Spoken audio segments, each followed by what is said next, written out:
Bonjour, le Chevrolet Trax, la BMW Série 1 3 portes, l'analyse du Grand Prix d'Espagne de Jean-Louis Moncey et le film Kung Fu Vettel, c'est le menu de ce mardi.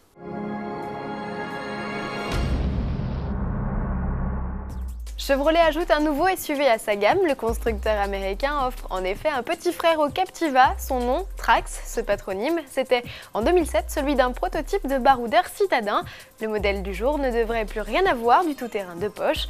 Cousin de l'Opel Mokka, il concurrencera les Dacia Duster et autres Nissan Qashqai, à découvrir en septembre au Mondial de l'Automobile de Paris. Nouvelle silhouette dans la gamme Série 1, BMW décline enfin sa compacte en version 3 portes. Une carrosserie à la sportivité et au dynamisme affirmé.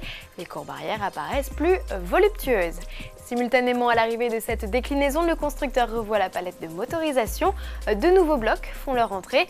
En diesel, la gamme est désormais coiffée d'une version de 218 chevaux. Notez sur la version de base une 16D l'arrivée d'une version écolo émettant seulement 99 grammes de CO2. En essence, l'offre démarre dorénavant avec un bloc une 14i de 102 chevaux. L'autre nouveauté, et elle est de taille, c'est la possibilité de profiter du 6 cylindres 3 litres de la 135i sur les berlines 3 et 5 portes. Jusqu'ici, le bloc était réservé aux coupés et aux cabriolets. Une arrivée qui s'accompagne de quelques chevaux supplémentaires. Le moteur affiche désormais 320 chevaux contre 306 jusqu'alors. Un poids moins conséquent permet aussi au modèle d'améliorer ses performances. Le 0 à 100 km/h est effectué en 5 secondes 1, soit 2 dixièmes de gagné. À l'occasion du Grand Prix d'Espagne, on a remarqué l'absence de certaines grandes écuries. Alors que l'heure arrive-t-elle? Les détails avec notre spécialiste Jean-Louis Moncey.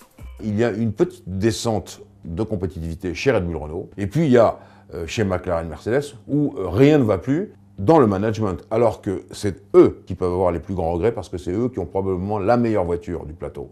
Et à chaque fois, catastrophe. Button n'était pas du tout content de ses pneus. Et puis, la gestion des essais de la course d'Hamilton, même si Lewis fait une remontée formidable à la Lewis Hamilton, franchement, là, ça va plus du tout. On se trompe dans les quantités d'essence, on se trompe dans les changements de pneumatiques, on a vu ça à la course précédente. Il faut que Martin Whitmarsh mette service. Exactement. On termine avec le film Kung Fu Vettel qui est en ligne. Ce court-métrage tourné en avril dernier en marge du Grand Prix de Chine met en scène le double champion du monde Sébastien Vettel et l'actrice Célina Jade. Le pitch, les deux protagonistes visitent un village traditionnel chinois au volant d'un Infiniti FX. Une paisible promenade qui va vite prendre une tournure plus sportive. À demain.